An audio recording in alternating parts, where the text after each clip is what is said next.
وہ اپنا وہاں سے لیبیا سے چلی تھی اور مصری ایک اس کا آنر تھا. تو ایک یتیم قوم ہے, یرغمال قوم ہے. شہباز شریف کو پیسے بنانے سے فرصت ہو, مولانا فضل الرحمان کو اور زرداری صاحب کو سازشیں کرنے سے فرصت ہو, تو ان چیزوں کے بارے میں سوچیں. اور جب حکمران لاپرواہ ہوتے ہیں تو سول سروس بھی اتنی ہی لاپرواہ ہوتی ہے. آپ گمان کر سکتے ہیں کہ ظہیر الدین بابر کا کوئی جنرل جو ہے وہ لیتھارجک ہو سکتا تھا, اور ہوتا تو پھر کیا نتیجہ نکلتا.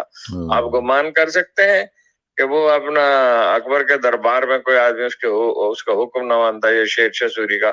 وہ اکبر کا ایک مولوی صاحب تھے, کوئی بڑے منصب پہ نہیں تھے, تو وہ رواج اس وقت یہ تھا کہ گھوڑے جو ہیں وہ نشان زد کر کے پیش کیے جائیں بادشاہ کو, تو وہ پروموشن کے لیے ضروری تھا.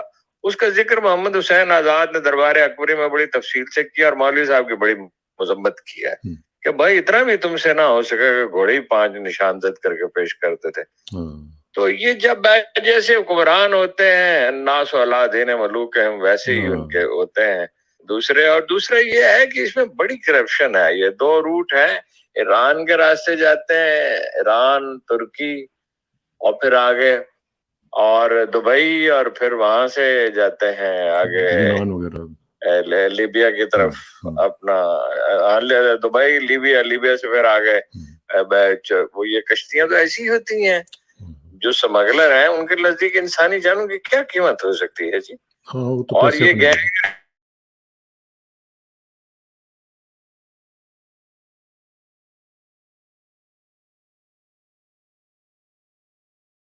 2 قبیلے لڑتے رہتے تھے. ایک کو بھیجا ہارون رشید نے آدمی کو, اس کو ختم کرنے کے لیے, تنازع ختم کرنے کے لیے. وہ ناکام ہوا. دوسرے کو بھیجا, تیسرے کو بھیجا. وہ خود گیا اور جو لوگ سرغنہ تھے ان سب کو مار ڈالا, کچھ کو قیدی بنایا. اچھا, اس واقعے کو 1200 سال گزر چکے ہیں. وہ قبیلے وہی ہوں گے نا, کچھ نہ کچھ مائگریٹ بھی کر جاتے ہیں, اور وہی ہوں گے. اس کے بعد تو نہیں ہوا. لندن کا یہ 3-4 سال پہلے کا واقعہ آپ کو معلوم ہے. وہ ڈوٹی کی دکان ہے, اور میں ان دنوں شام کو ہر روز جو ہے وہ لندن ٹیلی فون کرتا تھا ہمارے جو لارڈ انور صاحب ہیں ان کو, اور روز کی ڈیولپمنٹ دیکھتا تھا. انہوں نے راتوں کو عدالتیں لگائیں, ویڈیوز چلائیں. پچھلے زمانے میں یہ تھا کہ گواہیاں لی جاتی تھی ادروائز, تو فساد کو ختم کرنا. اسی طرح پچھلی صدی کے شروع میں نیو یارک جو ہے اس میں لسانی فسادات بہت تھے. پھر جو ہے آج سے 20-25 سال پہلے, آپ کو یاد ہوگا 25-26 سال پہلے, ہارلم کے علاقے میں نیو یارک میں کیا صورتحال تھی, کوئی آدمی داخل نہیں ہو سکتا تھا. میلکم ایکس کی آٹوبایوگرافی میں اس کی تفصیلات ہیں. جب میں 2000 میں گیا امریکہ, اور میں نے کہا کہ ہارلم میں جانا چاہتا ہوں, تو مجھے لوگوں نے کہا ہارلم میں کیا رکھا ہے, تو وہیں آپ سے اپنے ہاتھ ملاقات ہوئی تھی. ہارلم میں کیا رکھا ہے؟ میں نے کہا سنا وہاں بڑا جرم ہے, اور وہاں کوئی شریف آدمی داخل نہیں ہو سکتا. انہوں نے کہا بھائی وہ نیا میئر آیا, مشہور آدمی ہے, نام جولیانی آیا. he said zero tolerance بات جرائم میں اختیار کرنی پڑتی ہے. میں آپ کو یہ بتا سکتا ہوں کہ امیگریشن کے اور محکمہ خوراک, یہ 2 محکمے ایسے ہیں, اور بھی ہوں گے لیکن ان دونوں کا مجھے پتا ہے, یہ سارے لوگ اس کے کروڑ پتی ہو گئے. محکمہ خوراک میں یہ لطیفہ کبھی کہیں دنیا میں ہوتا ہے کہ محکمہ خوراک 4 فریقوں کو نقصان پہنچاتا ہے. حکومت کو گندم خرید کے سٹور کرتا ہے, اس پہ پیسے خرچ کرتا ہے, اور وہ ہزاروں آدمیوں کی تنخواہیں ادا ہوتی ہیں, حکومت کو کوئی فائدہ نہیں ہے اس کا. اور میل اونرز کو نقصان پہنچاتا ہے, اگر وہ مارکیٹ سے خریدیں تو اپنا خود سٹور کریں. اور خریدار کو نقصان پہنچاتا ہے, اسے مہنگا ملتا ہے. تو فائدہ کیا, کسان کو نقصان پہنچاتا ہے کہ زبردستی کی خریداری کرتے ہیں. بوریاں جو ہیں وہ عمران خان کے زمانے میں تو مل جاتی تھی, اب مسلم لیگ آ گئی ہے اس سال, تو میرا نہیں خیال ہے بوریاں ملی. ہمیں تو نہیں ملی, ہماری تھوڑی سی گندم تھی. تو کیونکہ وہ اپنا مرکزی کنٹرول رکھنا چاہتا ہے. بے حسی ہے, بے حسی. وہ کہتے ہیں نا اموالکم اموالکم, تو وہی صورتحال چل رہی ہے. اچھا یہ مجھے وہی صورت ہے. یہ جو آج ہم نے دیکھا کہ مختلف جو خبریں آ رہی ہیں, ایک تو یہ کہ عمران خان صاحب جو ہیں آج ان کی پیشیاں تھیں, اور وہاں پہ وہ جب فارغ ہوئے تو وہ لاہور جانے کی بجائے بنی گالا گئے ہیں. تو اس میں کافی چیزیں جو ہیں وہ لوگ نکال رہے ہیں کہ جی ہو سکتا ہے وہاں پہ کسی سے کوئی ملاقات ہوئی ہو, یا اچانک وہاں پہ جانا. ملاقات وغیرہ کوئی نہیں ہوئی. وہ ملاقات کرنی ہو تو لاہور میں ہو سکتی ہے, اس کے لیے بنی گالا کیا ضروری ہے کہ آدمی اپنے گھر کے قریب ہو. وہ گھر بڑی محبت سے انہوں نے بنایا, انہیں لاہور والے گھر سے اتنی محبت نہیں ہے.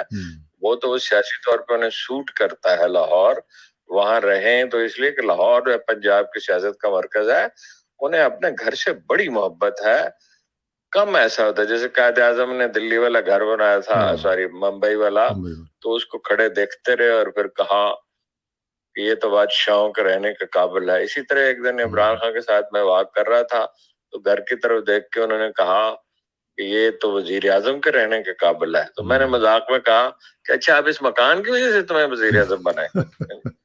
تو وہ گھر ہے بڑا خوبصورت, خوبصورت ان معنوں میں نہیں ہے, تو چھوٹا ہی ویسے, نہیں خرچ ہوا, اتنا بڑا تو نہیں کہ وہ اس کے ارد گرد وہ وسیع ہے, 280 کنال ہے, اور وہ ارد گرد جو ہے نا وہ کوئی خاص انہوں نے لان وان اہتمام سے نہیں بنایا, صرف چھوٹا سا حصہ, کورڈ ایریا بھی اتنا زیادہ نہیں ہے. وہ باقی جو ہے وہ اس میں وہ ٹائلیں لگی ہوئی ہیں البتہ گیٹ پہ, جس پہ اس کو گرفتار کرنے کی کوشش کی گئی تھی ان کی بیگم کو, تو وہ ٹائلیں بازار میں ملتی ہیں, وہ لگی ہوئی ہیں, اور پرشکو ضرور ہے لیکن قیمتی مکان نہیں ہے.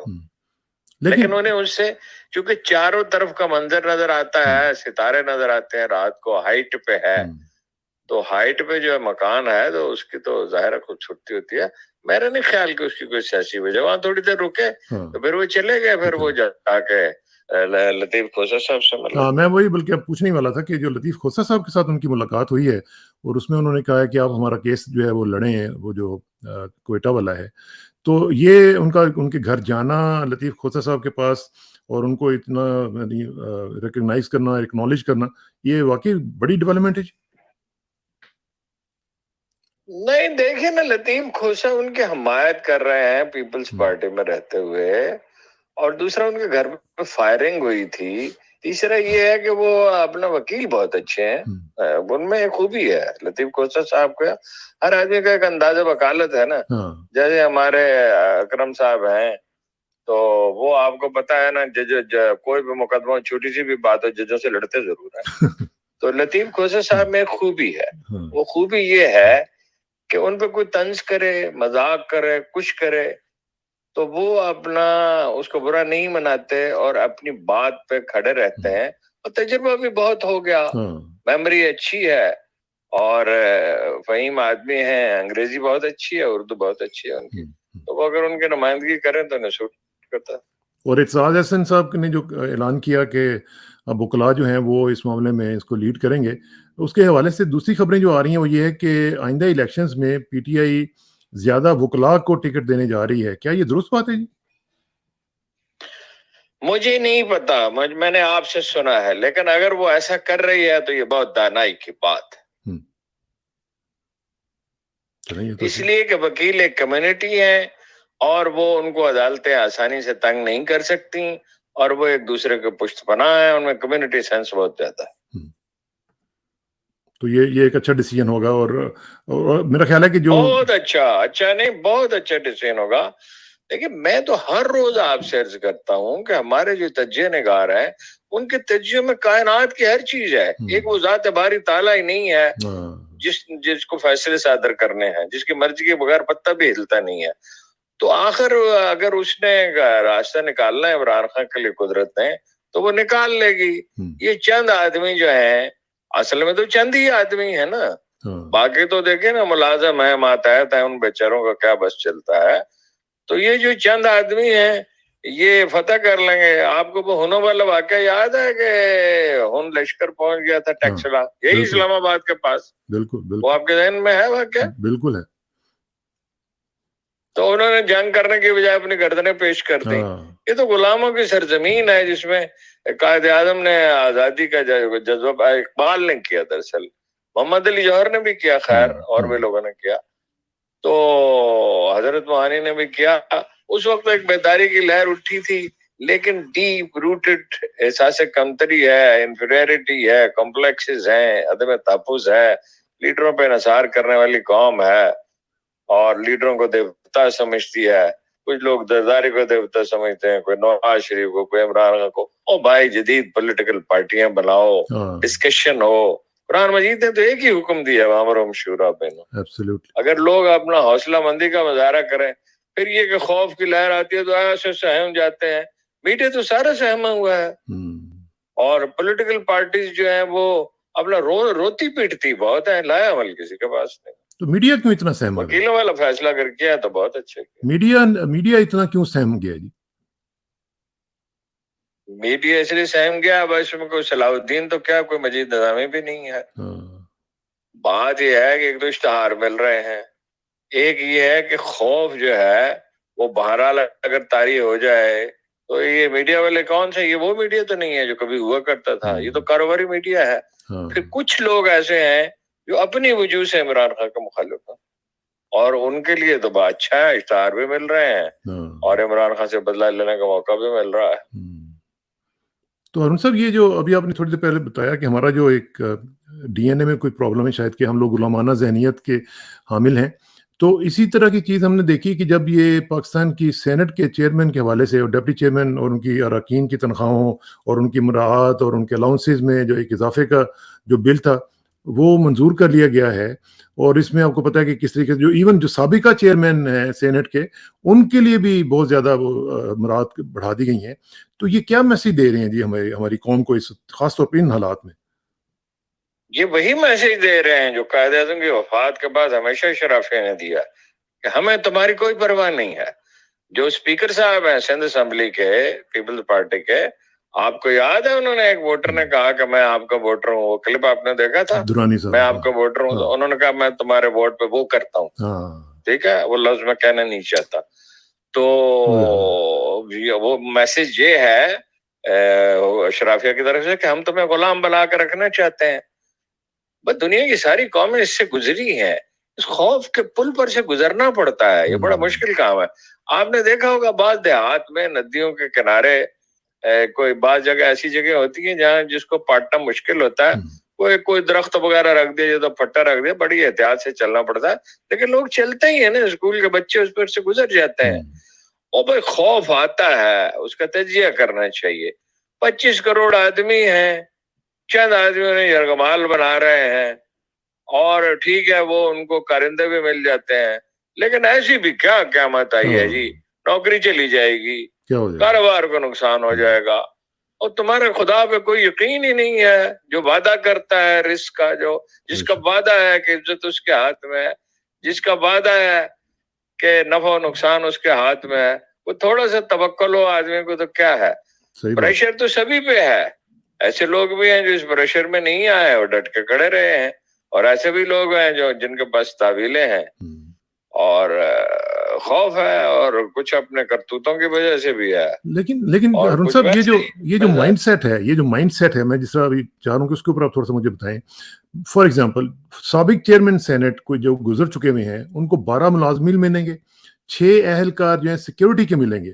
اچھا, اسی طرح دیکھیں سابق اس لیے دیے ہیں کہ ان کو دینا. دیکھیے عام حالات میں یہ کوئی بڑا اضافہ نہیں تھا. اس میں 2 بنیادی پرابلم ہے. ایک پرابلم یہ ہے کہ بھائی یہ صادق سنجرانی صاحب خاص طور پہ انہوں نے اپنے لیے کچھ برات منظور کرائی ہیں, 2.5 لاکھ روپے, 50 لاکھ روپے کا فرنیچر. 50 لاکھ روپے کا فرنیچر کیا کرنا ہے؟ 1 لاکھ سے بڑھا کے 50 کر دیا. ہاں جی, 1 لاکھ سے بڑھا کے 50 لاکھ کر دیا. 50 لاکھ کا فرنیچر کیا کرنا ہے؟ وہ کون سا فرنیچر ہے بھائی؟ 30 35 40 ہزار 50 ہزار روپے اچھے صوفہ مل جاتا ہے. آپ نے 100 صوفے خریدنے ہیں؟ مطلب کس طرح کا چاہیے؟ بے حسی ہے. اور صادق سنجرانی صاحب ایسے ہی آدمی ہیں. جب ان کو بلایا تھا نا وہ مصالحت کرانے کے لیے پچھلے چیف منسٹر صاحب پہ, جب کچھ لوگوں کو اعتراض تھا, اعتراض یہی تھا جام کمال پہ کہ بھائی وہ زیادہ بلائج نہیں کرتے تھے, ان کی تربیت وہ زیادہ تر کراچی میں رہے ہیں. تو ان کو جب بھیجا گیا مصالحت کے لیے صادق سنجرانی کو, تو میں نے کہا تھا سبحان اللہ, خان صاحب کس کو بھیجا ہے؟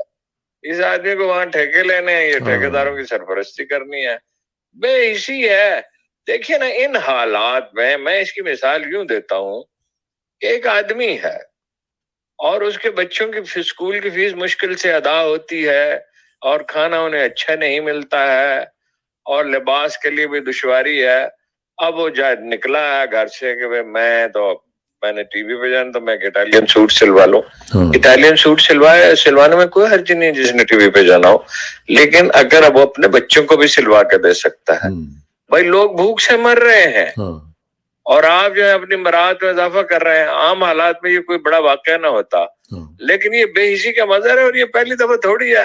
کہتے ہیں جی ہماری تنخواہیں بہت کم ہے ویسے یہ بات ٹھیک ہے, لیکن آپ امیر لوگ ہیں. ان میں وہ کتنے ہیں جن کو میں جانتا ہوں کہ 2.5 کروڑ روپے دے کے تو یہ انہوں نے سینٹرشپ لیا ہے. صحیح بات. تو 1 لاکھ روپے سے تمہارا کیا بن جائے گا بھائی؟ اور ویسے بھی آپ لوگوں کی ان لیکن پٹ کیا بے حسی ہے نا. آپ کی کارکردگی بھی تو دیکھنی چاہیے نا کہ کارکردگی ان کی کیا ہے. وہ کارکردگی تو 0 بھی نہیں ہے, 0 سے بھی کم ہے, مائنس ہے.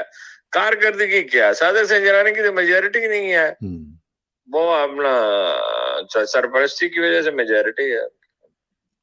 اچھا یہ جو انہوں نے آج جو تحریک استحکام ہے, استحکام پارٹی, انہوں نے اپنے لوگوں کو, نعمان لنگڑیال کو, روہن چودھری کو بھی کہہ دیا کہ آپ اب گورنمنٹ چھوڑ دیں. اور ساتھ ساتھ ہم یہ بھی دیکھ رہے ہیں کہ جو پیپلز پارٹی کے بھی نخرے ہیں وہ بھی ذرا بڑھنے شروع ہو گئے ہیں. تو کیا پی ڈی ایم جو ہے وہ ٹوٹ رہی ہے, ٹوٹ گئی ہے یا ٹوٹ چکی ہے؟ اور ہے وہ کیس اس لیے ہے کہ بھائی وہ لان تان لوگ کر رہے تھے. ایک طرف تم کہتے ہو ہم انڈیپینڈنٹ پارٹی ہیں, دوسری طرف یہ ہے کہ اب تمہارے آدمی جو کیبنٹ میں بیٹھے ہوئے ہیں, جیسے نا رضا ربانی. اس کا ضمیر اس وقت جاگتا ہے جب اس کو کچھ چوکے لگائے جائیں. 3 ہفتے لوگ کچھ چوکے لگاتے رہے, جیسے پچھلے پروگرام میں نے کہا تھا. تو انہوں نے فوجی عدالتوں کی ڈھیلے سے انداز میں مخالفت کرتی. ٹھیک ہے, اور لوگ جو ہے ان کو کیوں تانا دنی کرتے ہیں؟ رضا ربانی کی تانا دنی کی کیا ضرورت ہے؟ جس آدمی کا لیڈر اپنا آصف علی زرداری ہے, اس کو کیا آپ اخلاقیات کا سبق پڑھا رہے ہیں؟ جو اس کو ان کے والد جو ہے قائد اعظم کے ADC تھے. ذرا غور فرمائیے تربیت کس ماحول میں ہوئی اور کیا بن گئے. تو یہ جو پی ڈی ایم جو ہے, پی ڈی ایم ٹوٹ چکی ہے ایز آف ناؤ یا ابھی ٹوٹنے والی ہے؟ نہیں وہ ٹوٹ نہیں چکی, لیکن اگر عمران خان کو نکالنا ہے, انتخابی مہم نہیں چلانے دینی اور ان کے کاغذات مسترد کرنے جو آسان کام نہیں ہے, اور ان کے امیدواروں کو بھگانا ہے اور ان کے ووٹروں کو اندر داخل ہونے نہیں دینا, اور یہ تہیہ ہے کہ ان کی حکومت بنانی ہے یا نون لیگ کی کا وزیر اعظم بنے گا یا پیپلز پارٹی کا, تو پھر جب یہ مرحلہ آئے گا تو پھر اقتدار میں تو کوئی کسی کا لحاظ نہیں کرتا. وہ تو دیکھیں نا, ظہیر الدین بابر جو تھا وہ تو تھا ذرا عالی ظرف آدمی تھا, تو ہمایوں لے گیا ہیرے اور جواہرات, بدخشاں جاتے اس کو بدخشاں بھیجا, تو اس نے کبھی کہا ہی نہیں اس سے. ویسے اس سے محبت بھی بہت تھی, لیکن اس کے بعد آپ گنتے جائیں, اکبر کے بیٹے نے بغاوت کی, جہانگیر کے خلاف شاہ جہاں نے بغاوت کی, شاہ جہاں کے خلاف اورنگزیب عالمگیر نے بغاوت کی. اقتدار میں کون کسی کا دوست ہوتا ہے؟ بڑا جابر قسم کا کام ہے یہ. تو اچھا یہ مجھے بتائیں ہارون بھائی, یہ جو آج آپ نے انٹرویو دیکھا ہوگا اسد عمر صاحب کا جو انہوں نے ایئر وائی پہ دیا ہے کاشف عباسی کو, میں ابھی اتفاق سے دیکھ رہا تھا, میں نے پہلے دیکھا نہیں تھا, وہ چند فکرے ہی میں نے اس کو سنا. تو اس میں وہ بیسیکلی وہ یہ کہہ رہے تھے کہ میں پہلے ہی اختلاف کرتا تھا ان پالیسیز سے, اور پھر میں نے استعفیٰ دے دیا ہے, لیکن اس کے بعد پھر ان کا جو ریئیکشن آیا ہے پی ٹی آئی کی طرف سے بھی, رؤف حسن صاحب نے اس کے اوپر تفصیل سے اس کا ڈائسیکشن کی ہے. تو یہ جو ان کا کہنا ہے اسد عمر صاحب کا کہ جناب میں تو پہلے بھی ان چیزوں کے خلاف تھا, یہ پالیسیز نہیں ٹھیک تھیں, ہمیں اس طرح ٹیک آن نہیں کرنا چاہیے تھا, تو آپ سمجھتے ہیں کہ یہ درست بات ہے, یہ پہلے یہ صرف خاموشی سے بیٹھے ہوئے تھے اور اب آ کے بول رہے ہیں؟ دیکھیے سچ وہ ہوتا ہے جو بر وقت بولا جائے. مجھے نہیں پتا, انہوں نے ضرور کہا ہوگا, لیکن جب اختلاف کیا جائے تو لجاجت سے نہیں کرنا چاہیے. میں نے پی ٹی آئی کے لیڈروں کو جب بھی خان صاحب سے اختلاف کرتے دیکھا, لجاجت کے ساتھ کرتے دیکھا. حالانکہ ہم عمران خان صاحب سے کتنی دفعہ کتنی باتوں پہ ہم نے جھگڑا کیا ہے, اور کوئی ایسی بات نہیں, وہ سن لیتے ہیں. وہ صرف اسے یہ پتا ہونا چاہیے, 2 باتیں ضروری ہوتی ہیں کہ یہ آدمی بدخواہ نہیں ہے, یہ بے شک مجھ سے اختلاف کر رہا ہے, اور ممکن ہے جو رائے دے رہا ہے وہ درست بھی نہ ہو, لیکن وہ سنتے رہتے, کوئی ایسی بات نہیں ہے. دوسری بات یہ ہے کہ جو آدمی نفع و نقصان کے چکر میں پڑتا ہے نا, کہ میری پارٹی کی لیڈرشپ نہ چلی جائے, میرا ٹکٹ نہ چلا جائے, اس نے کیا خاص کیا خاک مشورہ دینا. دیکھیے نا دفتروں میں آپ نے دیکھا ہوگا, ہم تو نجی دفتروں میں کام کرتے رہے نا ساری عمر, ذاتی تھے نا ادارے لوگوں کے, جہاں سے چاہیں جب چاہیں نکال دیں. وہ بھٹو کے زمانے تک تو ایک ویج بورڈ ایوارڈ ہوتا تھا, اس میں شرائط ہوتی تھی کہ آپ نوٹس سرو کریں گے, یہ کریں گے, کاروائی کریں گے, کمیٹی بنائیں گے. اس کے بعد تو پھر ضیاء الحق کے زمانے سے لے کے آج تک تو ملازمت ایک ٹیلی فون پہ ختم, ایک ٹیلی فون پہ قائم وہ ملتی ہے اور ایک ٹیلی فون پہ ختم ہو جاتی ہے. تو اس دفتروں میں بھی ایسے لوگ ہوتے ہیں جو مالکان سے اختلاف کرتے ہیں اور ان سے کہتے ہیں کہ یہ ادارے کے مفاد میں نہیں ہے. ہم چونکہ اس پروفیشن میں ہم سمجھتے ہیں, لیکن اس کے لیے اخلاقی ضرورت چاہیے نا, اخلاقی ضرورت تو ہے نہیں. پارٹیاں کہاں ہیں, لیڈر ہیں بس, ایک لیڈر ہے, اس کی پارٹی ہے, اس کے فدائین ہے, وہ دیوتا ہے, آپ اس سے اختلاف نہیں کر سکتے. میں تو کئی اتفاق سے کبھی چلا جاتا تھا, لیڈر بیٹھے ہوتے تھے, میں تو ان میں سے کسی کو جم کر خان صاحب سے اختلاف کرتا نہیں دیکھا. تو باقی وہ میں اسد عمر صاحب کے بارے میں ایک بات کہہ سکتا ہوں کہ وہ جھوٹ بولنے کے عادی نہیں ہے, تو انہوں نے کہا ہوگا, لیکن کہنا ایک بات ہے اور اس پہ اصرار کرنا دوسری بات ہے. وہ نقطہ ان کا ٹھیک تھا, وہ تو میں بھی اس کا قائل تھا کہ الیکشن اگر 2-3 مہینے کی تاخیر ہوتی ہے تو کوئی حرج نہیں, لیکن خان صاحب میں ایک تاجیل پسندی ہے. انہوں نے بات نہیں سنی ہوگی, لیکن یہ جو ان کا سٹیٹس ہے اس وقت وہ کیا ہے, وہ کہتے ہیں میں پارٹی میں بھی ہوں اور عہدے بھی میں نے چھوڑ دیے ہیں, تو پھر ان کی کیا مطلب, پارٹی کے ممبر تو وہ ہے نا. نہیں, لیکن میرا مقصد یہ کہنے کا ہے کہ ان کو اب کیا پارٹی اگلے الیکشن میں ٹکٹ دے گی, اس قابل سمجھے گی کہ وہ الیکشن لڑیں, یا ان کو فارغ کر دیا جائے گا؟ میں نہیں کہہ سکتا دے گی یا نہیں دے گی, کوئی اچھا امیدوار مل جائے اسے دے دیں, اور انہیں نہ بھی دیں تو وہ ان کا مزاج اس طرح کا وہ معترض نہیں ہوگا. اچھا, یہ چودھری پرویز الہی صاحب کے بارے میں کیا رپورٹس ہیں, وہ واقعتاً انقلابی بن گئے ہیں یا اس میں کچھ معاملات کچھ اور چل رہے ہیں؟ ڈاکٹر اپنا چودھری شجاع صاحب کی بھی ملاقات ہوئی ہے, نہیں بن گئے, ان کی سیاست کا مسئلہ ہے. دوسرا پرویز الہی کوئی کمزور آدمی نہیں, تجربہ کار آدمی ہے, انہیں پتا ہے کتنے دن رکھے گے جیل میں. تو وہ اطلاع یہ ہے کہ چودھری شجاع صاحب کے فرزندان گرامی گئے تھے, ان کی بیگوں کو ملنے نہیں دیتے, بچوں کو ملنے نہیں دیتے, ان کو ملنے دیا اور ان سے کہا کہ بھائی آپ چھوڑ دیں, اور یہ اور وہ دو قسم کی متضاد اطلاعات ہے. یہ ہے کہ انہوں نے کہا کہ اچھا میں سوچوں گا, دوسرا انہوں نے کہا کہ نہیں مجھے مشورے کے لیے ٹائم دے, دوسرا انہوں نے یہ کہا کہ اپنا میں اب نہیں چھوڑ سکتا. جو سلوک ان کے ساتھ کیا گیا اسے بھولیں گے تو نہیں. دوسری بات یہ ہے کہ ایک بات یہ بھی کہی گئی کہ ہم اس سے نون لیگ سے ضروری نہیں ہے الائنس کریں, تو ہم جو ہے وہ پیپلز پارٹی سے کر سکتے ہیں اور اس سے کر سکتے ہیں استحکام پاکستان پارٹی سے. تو استحکام پاکستان پارٹی کو تو کچھ ملے گا نہیں, اور نون لیگ کی بھی, نون لیگ کا معاملہ یہ ہے کہ وہ تو احمد ناصر چٹا سے اتحاد کیا تھا نا, تو پھر اس سے مکر گئے تھے. مکرنے میں وہ تو ان کی تربیت ہے کہ وعدہ کرے اور مکر جائے. کوئی ایک واقعہ تو نہیں ہے, جتنے واقعات کہے میں آپ کو سنا دیتا ہوں. تو وہ میرا خیال ہے کہ وہ مونس جو ہے نا وہ ان کی ویکنس ہے, اور مونس ڈٹا ہوا ہے, اور مونس ٹھیک یہ بات سمجھ رہا ہے کہ اگر کوئی اس کا سیاسی مستقبل ہے, ویسے تو مونس کو بھی پیسوں سے اتنی ہی دلچسپی ہے جتنی حمزہ کو ہے, اور اتنی ہی بے رحمی کے ساتھ روپیہ بناتا ہے. لیکن اگر اس کو کوئی سیاسی مستقبل ہے, بھائی وہ یہ تو ہو گئے 76-77 کے, اب ان کی کیا پالیٹکس ہے. لیکن دوسری طرف آپ دیکھیں کہ چودھری شجاع جو ہے وہ تو بات بھی نہیں کر سکتے, یعنی ذہنی طور پہ وہ ٹھیک ہے, اور بھوک انہیں ٹھیک لگتی ہے, نیند ٹھیک آتی ہے, لیکن بول تو نہیں سکتے. تو معاملہ بیٹوں کے ہاتھ میں چلا گیا ہے, اور بیٹے ان کے کہاں کے سیاستدان ہیں, انہیں تو ابھی سیاست سیکھنی ہے. اچھا, نواز شریف صاحب نے ارون صاحب بلا لیا پوری پارٹی کی قیادت کو ادھر لندن میں, اور وزیر قانون صاحب بھی وہاں پہ موجود ہیں, باقی لوگ بھی. تو کیا اب یہ وہاں پہ پارٹی ٹکٹس وغیرہ ڈیسائیڈ کریں گے؟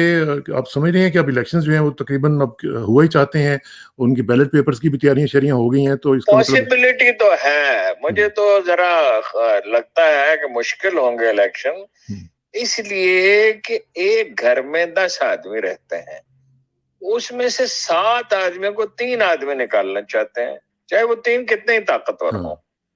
لیکن یہ آسان کام تو نہیں ہے نا.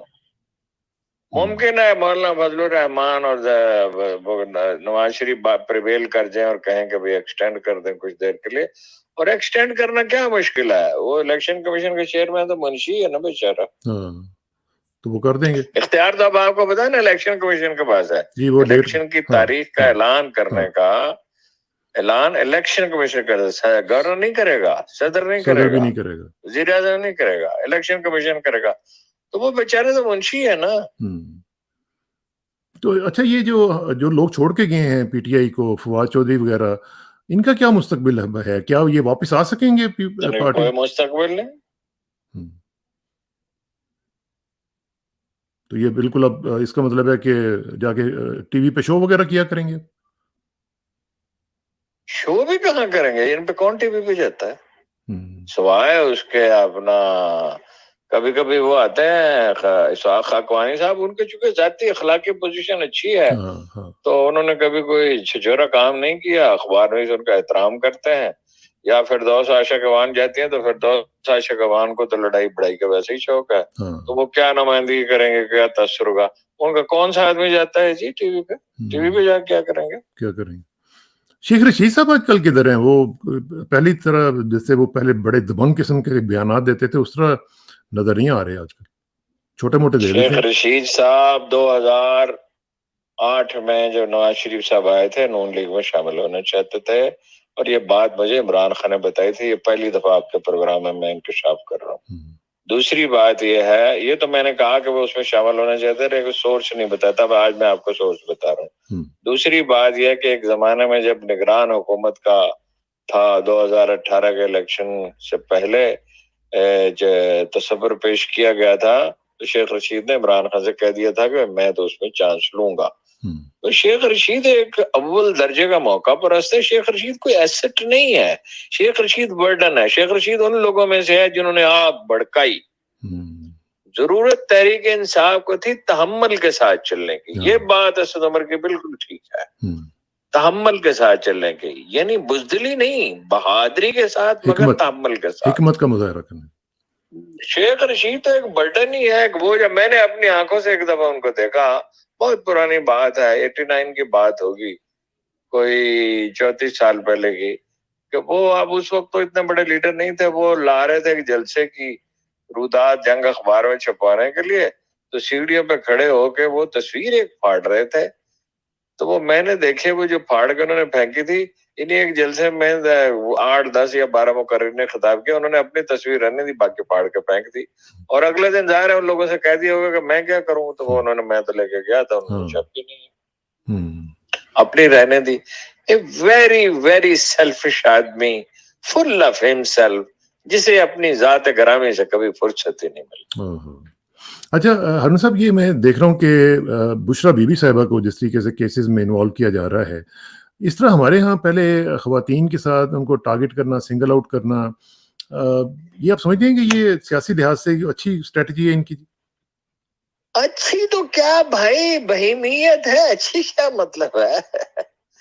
گھریلو مجھے یاد ہے عبدالولی خان صاحب کا میں انٹرویو کرنے کے لیے گیا, ان کی بیگم پہ شاید وہ کابل تشریف لے گئی تھی, تو وہ پیپلز پارٹی کے لوگوں نے, پیپلز پارٹی کے لوگ بھی بڑی تحقیر کیا کرتے تھے, لوگ بھول گئے ہیں, تو ولی خان صاحب سے سویرے سویرے میں انٹرویو کرنے کے لیے گیا, لاہور تشریف لائے ہوئے تھے, تو انہوں نے بڑے رنج کا اظہار کیا. یہ ہوتا نہیں تھا ہمارے ہاں, لیکن جب ایک معاشرہ اخلاقی زوال کا شکار ہوتا ہے تو پھر کوئی اس کی کوئی حد نہیں ہے کمال کی, اور کوئی حد نہیں ہے زوال کی. قرآن مجید کیا کہتا ہے کہ اسفل السافلین ہو جاتا ہے آدمی, ثم رددناہ اسفل السافلین, اور رانا صاحب اس کا اعلان فرما چکے ہیں, یہ اب منشور ہے نون لیگ کا, کہ ہم کسی ضابطے, کسی اصول کی, کسی چیز کی کوئی پرواہ نہیں کریں گے, یا وہ رہے گا یا ہم رہیں گے.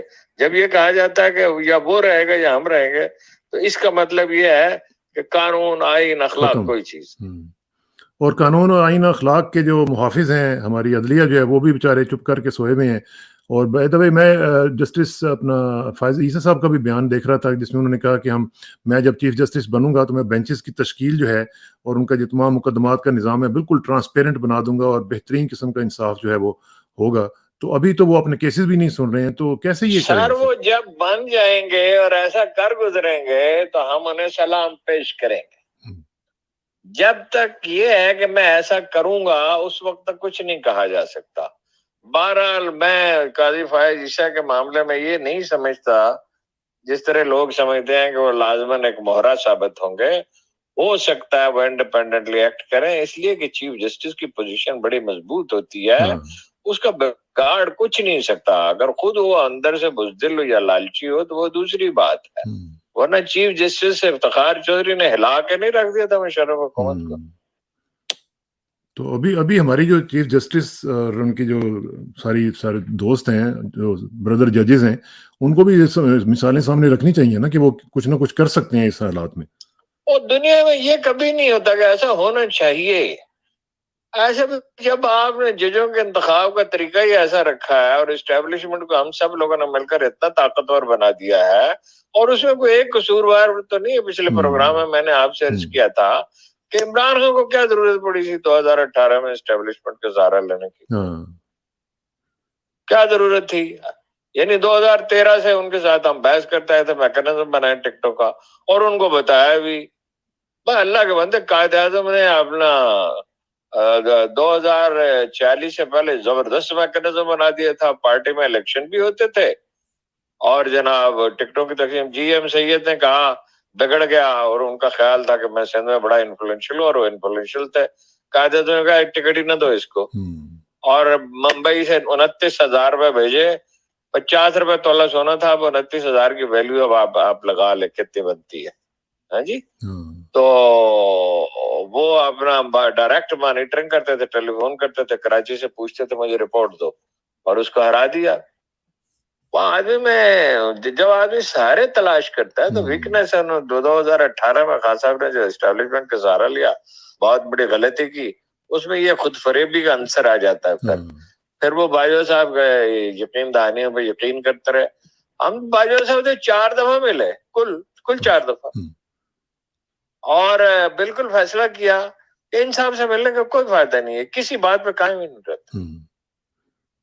اچھا روہن صاحب, آپ کی ملاقاتیں مجھے یاد ہے جنرل کیانی صاحب کے ساتھ بھی کافی ہوتی تھیں. باجوہ صاحب کا اور کیانی صاحب کا اگر کمپیریزن کیا جائے تو کوئی بنتا ہے ان کا کمپیریزن؟ جی بنتا ہے, جیسے اسلم گرداسپوری کا مرزا غالب کے ساتھ.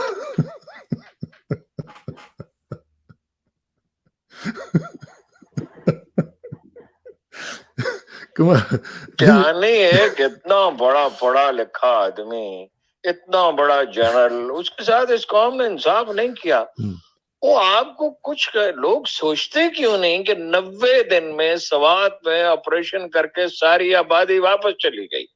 اس کے بعد جنرل راحیل شریف جنرل باجوہ کے دور میں 6 سال F-16 طیاروں کے ساتھ ایک چھوٹے سے علاقے میں بمباری کی جاتی رہی, اور 6 سال میں 90% علاقہ جنرل کیانی نے کلیئر کرایا تھا. ان کے پاس 5 سے 10% علاقہ تھا, اور اس میں یہ 6 سال لگے رہے. جنرل کیانی کا اور جنرل باجوہ کا کیا کمپیریزن ہے جی؟ جنرل باجوہ بڑی بڑی باتیں بنانے والے آدمی تھے, جنرل کیانی بولتے ہی نہیں تھے, سنتے رہتے تھے. مجھے یاد نہیں ہے کہ ایک وعدہ انہوں نے کیا اور پورا نہ کیا. وعدہ کرنے میں اتنا تامل کرتے تھے. میں نے کہا ایک پلاٹ دے دیں اس کے لیے شوکت خانم کے لیے. خان صاحب نے مجھے کہا کہ بھائی شوکت خانم کے لیے کراچی میں جنرل صاحب سے کہیں پلاٹ دے دیں. میں نے کہا ٹھیک ہے. تو میری ملاقات ہوتی رہتی تھی, اور آپ کو پتا کیوں ہوتی تھی, تو وہ اپنا میں نے ان سے کہا پلاٹ دے دیں. تو وہ ایک ملتے رہتے ہیں تو تھوڑی سی بے تکلفی تو ہو جاتی ہے. اس طرح کی بے تکلفی تو نہیں تھی, وہ ایک سیریس آدمی ہے. تو میں نے کہا پلاٹ دے دیں 50 کنال کا. انہوں نے کہا اچھا میں دیکھتا ہوں. مراد یہ تھا کہ ڈیفینس میں جو ہے نا وہ اس میں رعایتی قیمت پہ دے دیں, اور میں نے یہ کہا کہ خلق خدا کے لیے, اس کے لیے تو نہیں ہے. تو انہوں نے کہا اچھا میں دیکھتا ہوں اور بندوبست کرتا ہوں. میں نے کہا بندوبست کیا ہے, مطلب ہے آپ ٹیلی فون کریں انہوں سے کہتے تھے. انہوں نے کہا بھائی ہر کام کا ایک قاعدہ اور کرینہ ہوتا ہے, لیکن پھر انہوں نے اپروو کر دیا, جس میں بعد میں جنرل راحیل شریف نے اس میں اضافہ کر دیا. لیکن کتنی باتیں جو ہم ان سے کہتے تھے, مطلب کہ بریگیڈیئر صاحب کا قصہ تھا, وہ الگ بات ہے, کبھی آپ کو بتاؤں گا. 13 میں نے ان سے کہا کہ سادہ لو آدمی ہے, غلطی ہو گئی ہے معاف کر دیں. انہوں نے کہا میں سوچوں گا. تو میں اگلی دفعہ گیا, میں نے کہا وہ برگیڈیئر صاحب کو معاف کر دیں. کہنے لگے بھائی جو لوگ ٹرائل کر رہے ہیں وہ نہیں مانتے, وہ کہتے ہیں یہ قصوروار ہے. وہ تو ایک ضابطہ پسند آدمی تھے. ان کو تو ڈرائیور سے پوچھا تمہارے صاحب کو کبھی غصہ بھی آتا ہے؟ اس نے کہا آتا ہے. اچھا پھر کیا ہوا؟ اس نے کہا ایک دفعہ انہوں نے, آپ کو پتا نا کیانی صاحب کی عادت تھی کہ وہ بہت آہستہ بات کرتے تھے, کئی دفعہ سمجھ میں نہیں آتی تھی, سگریٹ پیتے رہتے. تو وہ آپ نے پوچھا کیا ہوا, کہنے لگے مجھ سے کوئی بات کی مجھے سمجھ نہیں آئی. میں نے پوچھا آپ نے کیا فرمایا؟ تو انہوں نے پھر کہا پھر مجھے سمجھ نہیں آئی. پھر تیسری دفعہ پوچھا تو کہنے لگے اچھا لاؤ چابی دو. چابی لے کے اپنی گاڑی خود ہی چلا کے ہیڈ کوارٹر چلے گئے. اور جنرل گیانی نہ غیبت کرتے تھے, نہ ان کا مزاج ہے, نہ نام رکھتے تھے, نہ سیلف پٹی کے شکار ہوتے تھے. اور آپ کو پتا ہے کہ جب انہوں نے چارج لیا تو حالت کیا تھی؟ حالت یہ تھی کہ جنرل حضرات لیٹ آتے تھے. اس طرح تو نہیں جیسے سول میں ہوتا ہے 2 گھنٹے لیٹ آئے. تو جنرل گیانی نے کیا کیا, وہ اپنا 8 بجنے میں 5 منٹ میں دفتر پہنچ جاتے تھے. کچھ کہا ہی نہیں انہوں نے. اب جب 8 بجے میں 5 منٹ میں چیف آ کے بیٹھا ہوا ہو اور 8:01 پہ کسی کو طلب کرے اور نہ ہو تو اگلے دن تو وہ لیٹ نہیں آئے گا. کیانی صاحب ایک بڑے دانا آدمی, لٹریچر کے طالب علم. لوگوں نے اتنے خرافات بکی کہ جو وہ آسٹریلیا میں جزیرہ, اس جزیرے کا نام تو بتاؤ یار, اس کی ایک تصویر تو بتاؤ. اور آسٹریلین پریس اندھا ہے. جنرل کینی تو ایک صاف ستھرے آدمی ہے. رہ گئے ان کے بھائی, ان سے کچھ شکایات تھیں. وہ مجھے جنرل باجوہ صاحب کے ایک بہت قریبی آدمی نے, بلکہ جو ان کے سرپرست تھے, مجھے ایک دفعہ پوچھا کہ ان کے بھائیوں کا کیا قصہ ہے. میں نے کہا یہ کوئی مسئلہ ہے, ایک ایڈیٹر کو بلائیں, جن لوگوں کو شکایت ہے ان کو بلائیں. یہ حساب کتاب کا مسئلہ جو ہوتا ہے تو سادہ ہوتا ہے, بیٹھ کے میز پہ حساب کتاب کریں, ایک ایڈیٹر اس کا حساب کرے, اگر ان کے ذمہ کچھ پیسے نکلتے ہو تو ان سے لے لیں. انہوں نے کہا is it so simple? I said yes sir it is so simple. ہاں بس یہ پروپیگنڈا وغیرہ جو ہے اس کے اوپر بھی زیادہ دھیان نہیں دینا چاہیے, اور جو اس طرح کی چیزیں چل رہی ہیں. نہیں, کون سا جزیرہ, جزیرے کا نام ہوتا ہے, اس میں بلڈنگیں ہوتی ہیں.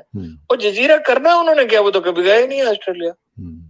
جب وہ چیف آف آرمی اسٹاف تھے تو 1 دن کے لیے وہ گئے تھے دورے پہ, یا 2 دن کے لیے, اور وہ اس کے بعد کبھی انہوں نے آسٹریلیا کی زمین, جزیرہ رکھا ہوا ہے, وہاں جانا انہوں نے کبھی نہیں ہے. ان کی عمر کتنی ہے آپ کے خیال میں؟ 70 برس ان کی عمر ہو گئی ہے. گئے وہ کبھی ملک سے باہر ہی نہیں گئے. ایک دفعہ گئے, ان کی صاحبزادی کا کانوکیشن تھا لندن میں, اور خود گئے, خود سامان اٹھایا, اور لندن جا کے خود ایک فلیٹ کرائے پہ لیا, ایک گاڑی کرائے پہ لی. نہ سفارت خانے کو تکلیف دی, نہ وزارت دفاع کو تکلیف دی. وہ ایک خوددار آدمی, بے پناہ خوددار آدمی. ایک دفعہ میں نے ان سے پوچھا کہ فلاں موقع پہ کسی شخص نے آپ کے ساتھ سخت رویہ اختیار کیا؟ تو انہوں نے بڑے دھیمے لہجے میں کہا بھائی نہ میں نے کبھی کسی کی توہین کی ہے, نہ توہین گوارا کرتا ہوں. ایک عزت دار شخص کے ساتھ یہی ہوتا ہے. لیکن باجوہ صاحب کے ساتھ تو جو ویڈیو والا معاملہ ہوا اس پہ بھی تو ہمیں تو ایز اے پاکستانی شرم تو آتی ہے نا جی, اس طرح کے واقعات. جی میں نے کہا جو باجوہ صاحب کے ساتھ ادھر فرانس میں واقعہ ہوا ہے اس پہ ہماری تو توہین کم از کم ہم تو فیل کرتے ہیں نا بینگ اے پاکستانی جی. اور نہیں, باجوہ صاحب نے ڈٹ کے پیسے بنائے ہیں, اس میں کوئی شک ہی نہیں ہے. اور وہ لوگ کہہ رہے تھے باجوہ صاحب جواب دیں گے, یہ کریں گے. میں نے کہا چپ کر جائیں گے, بولیں گے ہی نہیں. میں تو خیر باجوہ صاحب کے خلاف زیادہ بات اس لیے بھی نہیں کرتا, اب کیا بات کر رہے ہیں. جب وہ تھے اس وقت بات کرنی چاہیے تھی. سچ تو ہوا ہے جو بر وقت بولا جائے. چلیں جی ہارون صاحب, بہت بہت شکریہ. انشاءاللہ اس کو کنٹینیو کریں گے, اور مزید جو آپ کے جو تجربات ہیں اور آپ کے مشاہدات ہیں ان کو شیئر کریں گے لوگوں کے ساتھ. انشاءاللہ جلدی ملاقات ہوگی جی. بہت بہت شکریہ. السلام علیکم ورحمۃ اللہ وبرکاتہ.